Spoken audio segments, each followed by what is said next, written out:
SB sports अपडेटले तयार पारेको यो हप्ताका प्रमुख खेल सम्बन्धी जानकारीहरू। आइसिसीबाट नेपाल पुरस्कृत। नेपालले 2026 फेब्रुअरी 7 देखि मार्च 8 सम्म भएको आइसिसी मेन्स टी20 वर्ल्ड कप खेलेपछि इन्टरनेसनल क्रिकेट काउन्सिल आइसिसीबाट सहभागिता पुरस्कार रकम प्राप्त गर्ने भएको छ। आइसिसीको प्रावधान अनुसार प्रतियोगितामा सहभागिता जनाए बापत नेपालले 2,56,157 अमेरिकी डलर अर्थात् करिब 3,76,00,000 नेपाली रुपैयाँ प्राप्त गर्नेछ।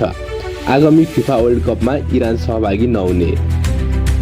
अमेरिका र इरान बीचको बढ्दो द्वन्द्वका कारण आगामी जुन 11 देखि जुलाई 19 सम्म मेक्सिको, क्यानाडा र अमेरिकामा हुने फिफा वर्ल्ड कप 2026 मा इरानले सहभागिता नजनाउने भएको छ। मार्च 28 देखि 2026 को आइपिएल सुरु हुने।